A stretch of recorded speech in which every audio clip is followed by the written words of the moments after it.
고린도후서 12장입니다. 두 번째 시간입니다. 5절부터 10절 사이에 기록된 귀한 말씀들을 가지고 하나님의 은혜를 나누도록 하겠습니다. 사도 바울이 12장에서 부득불 자랑하는 내용을 먼저 살펴보았는데 기억하실 겁니다. 얼마나 답답했으면 자기를 변호하는 이 방법 속에서 내가 부득불 자랑하겠다. 그 배경은 고린도 교회에 들어와 있는 육체를 자랑하는 자들, 또 전통을 자랑하는 자들, 혈통을 자랑하는 자들이 들어와서 고린도 교회 성도들을 어지럽히고 미혹하고 있었기 때문에 이런 편지를, 이런 교훈을, 이런 가르침을 주고 있는 겁니다. 바울이 에베소 교회에 가서 교회를 개척하고 그들을 가르치고 있을 때 고린도 교회에서 일어난 일입니다. 그래서 먼저 1차적으로 고린도 전서를 보냈죠. 고린도 교회에 나타나 있는 여러 문제들에 대해서 처방을 담은 고린도 교회에 보낸 첫 번째 편지라고 합니다. 그에 의해서 이제 오늘 우리가 살펴보고 있는 고린도 후서, 그 중에 12장 내용 살펴보는데, 사도 바울을 폄하하는, 그리고 비난하는 참 육신적으로 혈통이 좋은 유대인들, 특히 그들이 갖고 있었던 전통, 그걸 지켜야 된다라고 하면서 교회에 모여있는 성도가 된 고린도 교회 성도들을 미혹하고 있는 그것에 대해서 굉장히 염려하고 있습니다. 그런 가운데 그들이 자랑을 하는데, 나도 유대인이고 베냐민 집하고 아브라함의 자손이고 그리고 율법에도 또 능통한 자다라고 하는 말씀까지 해가면서 그들의 자랑이 참 헛된 것이다. 그런 것들을 자랑하는 그것이 바로 거짓 사도들의 가르침이다. 거짓 사도라고 하는 게 지난 시간에 우리가 살펴보았습니다. 광명의 천사, 곧 마귀, 사탄이죠. 사탄도 자기를 빛의 천사로 가장한다.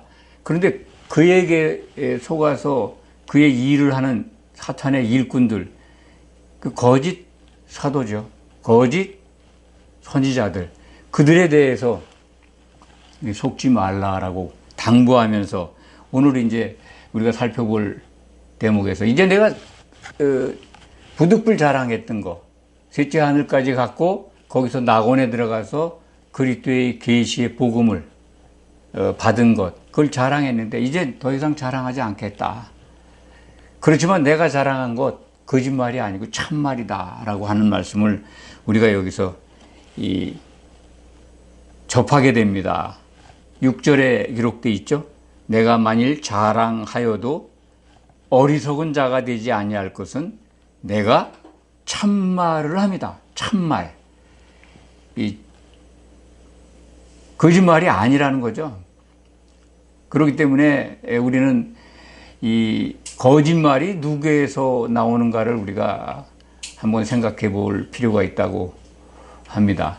생각을 합니다. 내가 이제 기억을 되돌려서 여러분들이 신약 성경 속에 있는 이 거짓말에 대한 부분을 좀 더 설명을 하도록 하겠습니다. 예수님이 공생의 기간 중에 이 거짓말하는 자들에 대해서 너희 아비가 마귀다 라고 하는 말씀을 하십니다. 거짓의 아비가 마귀다. 그러니까 거짓말을 하는 너희는 마귀의 자식들이다 라고 하는 말씀을 요한복음 8장 44절에서 하셨습니다. 그게 이제 기록이 되어 있죠. 요한복음 8장 44절에 너희는 마귀에게서 났다. 마귀는 처음부터 거짓말한 자고 살인한 자다. 이게 거짓의 아비가 마귀라는 것을 일러주신 대목입니다. 그렇기 때문에 참말을 하지 않고 거짓말하는 자들, 미혹하는 자들이, 한마디로 말씀드리면 이들이 바로 거짓 사도, 거짓 그리스도, 거짓 선지자들, 이 마귀의 자식들이라는 거예요. 마귀의 일꾼들이다. 그런데 그거에 이제 상대적으로 사도 바울은 자기 자신이 내가 지금 참말을 하고 있지 않냐. 참말을 하니까 이 말은 진리이신 예수님께로부터 받은 것이다. 예수님으로부터 받은 계시를 너희들에게 전했다. 그런데 그들이 참 안타깝죠. 지금도 이 거짓말, 더러운 영, 그러니까 광명의 천사라고 속이는 사탄, 그 사탄에 쓰임받는 거짓 목사들, 거짓 사도 행세하는 사람들, 거짓 선지자들, 이 시대에도 얼마나 교회에 많은지 모릅니다. 지난 시간에도 그것을 분별하도록 제가 말씀을 드렸는데, 오늘은 이제 사도 바울은 그런 여러 계시를 받은 것, 셋째 하늘에 올라갔습니다. 그리고 거기에서 다시 낙원으로 들어가서 낙원에서 사람이 가히 들을 수 없는 말, 사람의 말로 설명할 수 없는 말들을 들었습니다. 그리스도로부터 들은 그리스도의 계시죠. 계시의 복음이다. 이 사도 바울이 늘 나의 복음은 누구한테 배운 게 아니다. 사람에게 배운 게 아니다. 그리스도의 계시로 받은 복음이다라고 아주 자신 있게 이 복음의 진실성을, 진리라고 하는 것을 신약 성경 속에서 강조하고 있습니다. 사도 바울의 편지 속에 그것이 들어있죠. 7절 말씀을 보면 여러 계시를 받은 것이 지극히 크다. 지금 제가 말씀드린 겁니다. 계시 받는 게 너무 커요. 굉장히 큰 거죠. 사람으로서 이 셋째 하늘에 올라간 분은 신약 성경에서 기록되어 있는 걸 보면 사도 바울과 사도 요한뿐입니다. 12사도 가운데 바울과 요한만 셋째 하늘을 경험합니다. 그것이 이제 신약 성경에 기록된 증거입니다. 사도 바울은 고린도 후서 12장에서 그것을 우리에게 일러주고 있고, 요한은 요한 계시록을 기록했는데 그 계시록 내용 속에 요한의 영이 반모섬에서 영의 세계로 이동을 하죠. 가서 본 셋째 하늘, 여러 가지 셋째 하늘에서 일어나는 일, 또 공중에서 일어나는 일, 맨 마지막에 새 예루살렘 성이 내려오는 것까지, 그 안의 모습까지 보게 됩니다. 더 자세하게 보는 거죠, 사도 요한은. 그런데 이런 여러 계시를 받은 사도 바울, 그에게 자기도 해결 못하는 육신적, 육체적 질병이 있었습니다. 그것이 이제 7절 말씀에 기록이 되어 있는 것을 통해서 우리가 확인하게 됩니다. 내 육체에, 내 몸에 가시, 질병이죠. 아픔, 고통이죠. 질병이 있다는 건 얼마나 고통스럽습니까? 아프죠. 이렇게 정말 가시, 찌르는다는 뜻이죠. 찌른다, 아프게. 찌른다는 건 아프고 고통스러운 거죠. 여기서 이제 육체에 가시가 있다라는 표현이 되는데, 사람의 육체를 가시로 찌르면, 침으로 찔리면은 아프잖아요. 침과 같은 그 주사를 어린 아이들한테도 놓으면 애들이 무턱대고 울지 않습니까? 맞아본 애들은 웁니다. 왜? 찌르는 순간 아프니까요. 그런데 그것이 항상 찌르는 게 있다 그러면은 얼마나 싫습니까? 그 만성 질환이 있었다 하는 것을 우리는 이제 알 수가 있습니다. 사도 바울은 자신의 말로, 자신의 기도로, 자신이 쓰던 어떤 물건, 수건, 손수건 같은 것만 다른 사람이 손을 대도 그들이 갖고 있었던 질병이 나았습니다. 그만한 능력이 임해 있었습니다. 그런데 어느 날부터 그런 능력들이 이제 떨어졌거나, 또는 자기 자신의 몸에는 그런 찌르는 고통이 주어져 있었다. 그것이 안 떠난다 하는 것을 지니고 있었던 것 같아요. 그런 질병을 갖고 있었다라는 생각을 오늘 말씀을 통해서 하게 됩니다. 사탄의 사자다라는 거예요. 내 몸을 찌르는 그 고통, 아픔, 만성 질환이죠. 고쳐지지 않는 거, 그게 내 몸에 있는데 그게 사탄의 사자다. 육체의 가시 곧 사탄의 사자를 하나님이 주셨다는 거예요. 그걸 지금 이제 고백하는 겁니다. 몸에 오는 질병이 어떻게 하나님이 주셨을까? 우리 납득이 갑니까? 의학적으로나 뭐 질병학까지는 들어가지 않더라도 과학이나 일반 상식이나 뭐 의학적인 상식으로도 아니 그 질병이 사탄의 사자, 천사라는 거죠. 사탄을 따르는 타락한 천사입니다. 여기서 사자 그러면 이제 원문은 천사라는 단어를 쓰고 있습니다. 에인젤입니다. 사탄이 부리는, 사탄과 같이 활동하는 타락한 영들, 귀신이죠. 신약 성경에서는 귀신으로 다 번역이 되어 있고, 예수님이 그 타락한 영들, 더러운 영들을 귀신이라고 이렇게 말씀하지 않습니까? 그래서 이 사자, 사탄의 사자는 귀신이다.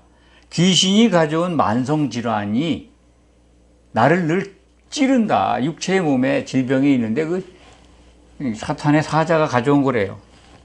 하나님이 허락하신 겁니다. 그러니까 지금 말씀드린 대로 의학적으로 그게 모든 질병은 바이러스나 세균이나 또는 그 뭐 암세포 같은 것으로 인해서 발병하는 건데, 질병이, 만성질환이 더러운 영이 가져왔다니 이게 납득이 됩니까? 그렇지만 성경은 이렇게 우리에게 일러줍니다. 모든 질병, 우리 육체에 나타나는 것들, 그걸 옮기는 자가 있다는 거예요. 그 더러운 영입니다.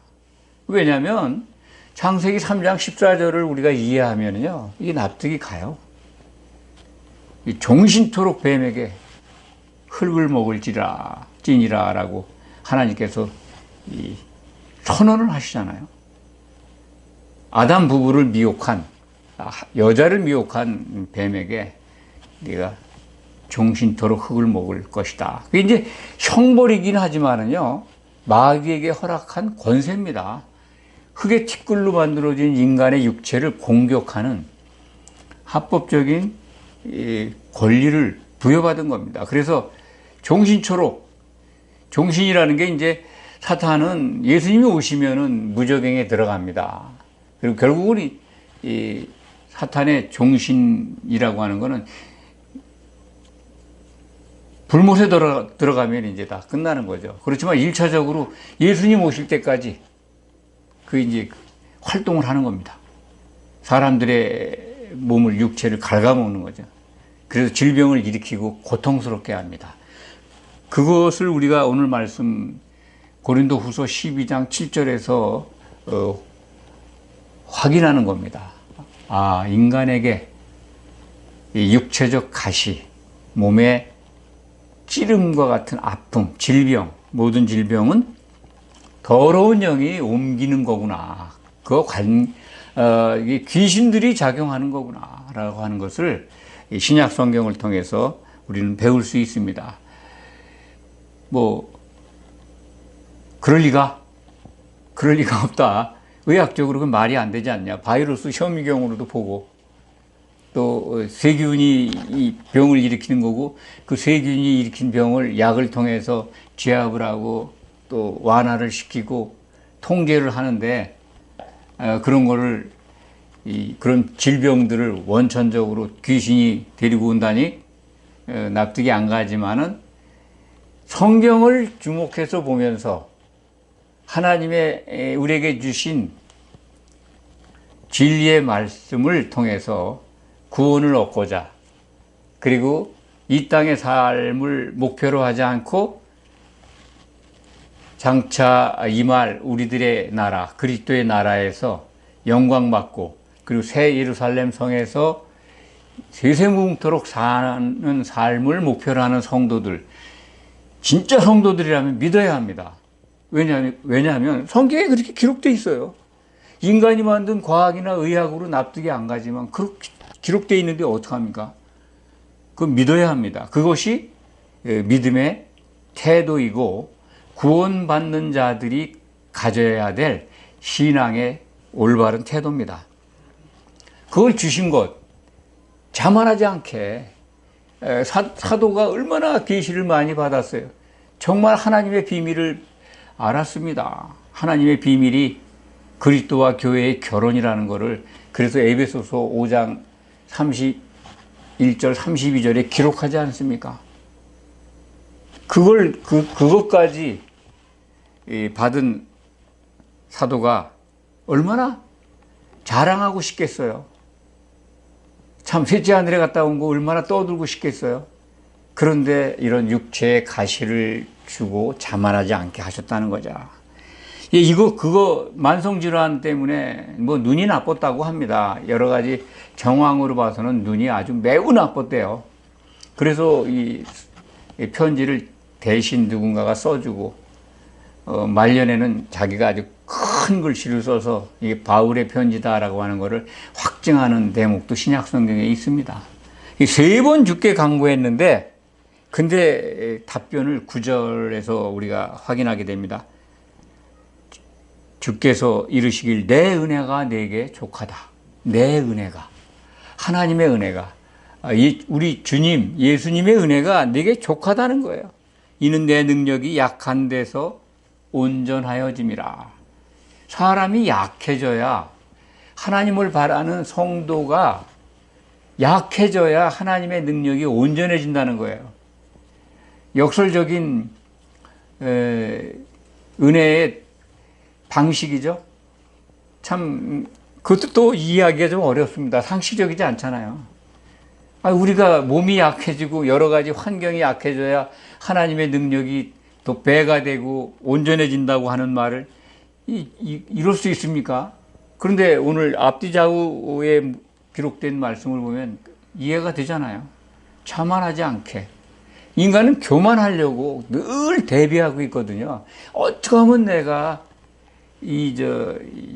약한 거 안 보이고 남보다 잘나 보이려고 하고 그게 교만이거든요. 열등감 해소하기 위해서 틈만 나면 자기가 신분 상승하고 내가 이렇다는 걸 말하고 싶고 증거하고 싶어서 안달을 해요.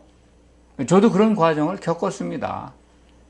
아주 참 고약한 우리들 속에 있는 지기 싫어하는 거, 잘나 보이려고 하는 거, 대우받으려고 하는 거, 칭찬받으려고 하는 그 마음이 너무나 많죠. 그런 것들이 쌓이면 교만이 되는 건데, 그걸 낮추기 위해서 약하게 하셨다는 거예요. 몸에 가시를 둬서. 그 가시를 가져온 게 더러운 영이다. 사탄의 사자다. 참, 이해할 수 없지만 받아들이시기 바랍니다. 하나님의 말씀입니다. 이것이 내게 떠나가게 하기 위하여 내가 3번 죽게 강구하였더니 나에게 이르시기를 내 은혜가 내게 족하다. 이미 내게 주신 은혜가, 그러니까 사도 바울에게 주신 은혜가 족하죠. 얼마나 많은 걸 받으셨습니까? 성령 충만한 가운데 있었습니다. 사도 혼자 행동해도 가는 곳마다 사도 바울을 향해서 믿음을 향해서 나오면 그들에게 성령이 임했어요. 교회가 이루어졌습니다. 사도 한 사람만 있었어도요. 사도들 둘이 모여 다니지 않아도 교회가 세워져요. 그런데 우리는 어떻습니까? 우리가 성령 충만하게 되려면요, 2-3 사람이 모여야 돼요.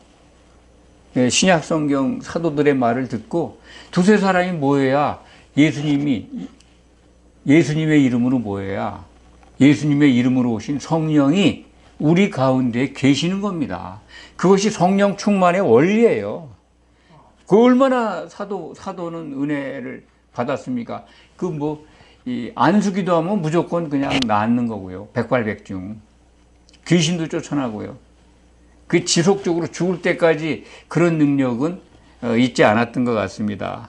그래서 내 능력이 약한 데서 온전해진다 하는 그 말씀을 듣고 바울이 얼마나 크게 기뻐하는지 모릅니다. 깨달은 거죠. 이게 하나님께서 나를 낮추셔서 복음 전파의 사명을 다하게 하시는 거구나. 얼마나 큰 하나님의 은혜인지 모르고 깨달은 겁니다. 그래서 크게 기뻐했다는 거예요. 그 다음부터는 약한 것을 자랑한다는 거죠. 약한 것. 이 교만한 그 계시받은 게 너무나 커서 그거 가지고 교만할 수 있었는데 자기에게 육체의 가시를 줘가지고 나를 낮춰주셔서 내가 오히려 사도의 직분, 중매장이로서의 직분, 교회의 기초석으로서의 직분을 다 할 수 있도록 하신 것, 그 은혜를 깨달은 겁니다. 그래서 기뻐하는 거죠. 얼마나 기뻐할까요? 이 혼인 만찬에서 기뻐하는 그 아갈리아오, 그런 표현은 안 했지만은 그것을 아마 경험했을 겁니다, 바울은.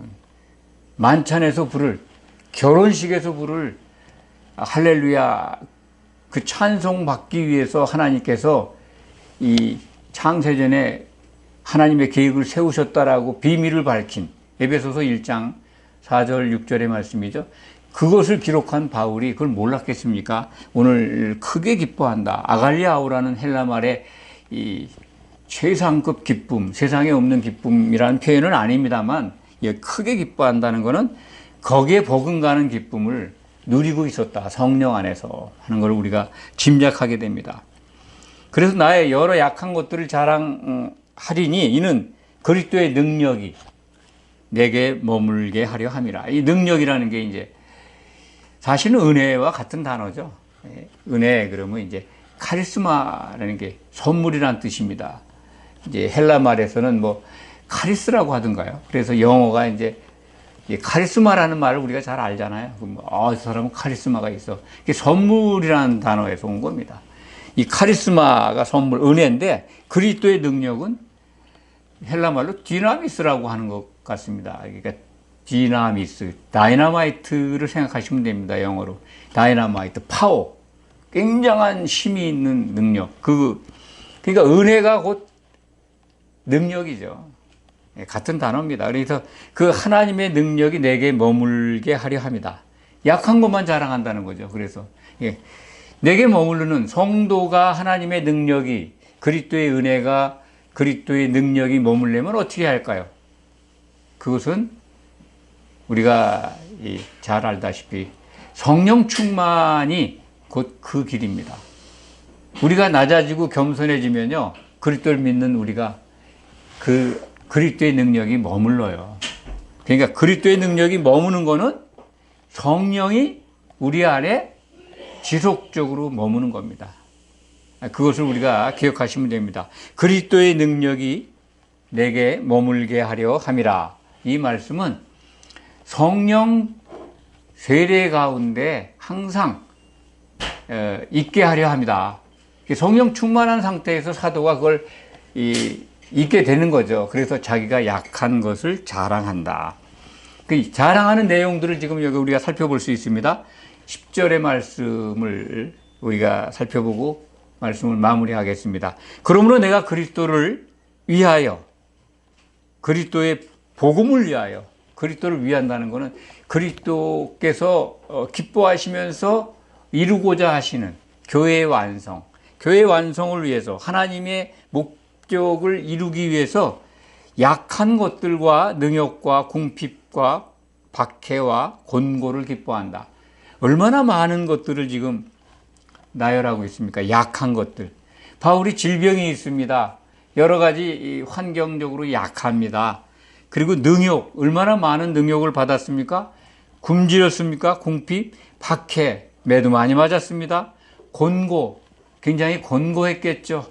외롭고, 사람들에게 손가락질 받고, 설명할 수 없는 상황들이 많았을 겁니다. 그런 것들을 기뻐하고 있다는 거죠. 내가 약할 때 강해진다는 걸 알기 때문에 그렇습니다. 강해진다고 하는 것은 예수 그리스도의 능력이 더욱 내게 충만해진다. 성령 충만한 상태가 견고하게 지속됐다라는 것을 우리가 오늘 말씀을 통해서 배울 수가 있습니다. 기도하겠습니다. 아버지 하나님 감사합니다. 우리가 약할 때 힘을 더해 주시고 강하게 해 주시는 하나님이심을 믿게 해 주셔서 감사합니다. 우리에게 부여되어 있는, 놓여 있는 여러 가지 환경 속의 약함들, 육체 속에 있는 가시들, 이런 것들이 우리의 온전한 구원의 도구인 것을 알 때 너무나 감사합니다. 그래서 우리도 기뻐합니다. 아프고 힘들고 어려울 때 이것이 나를 연단해서 온전한 구원에 이르는 하나님의 구원의 도구인 것을 배울 수 있어서 참으로 기쁩니다. 너무나 감사합니다. 예수님의 이름으로 기도하옵나이다. 아멘.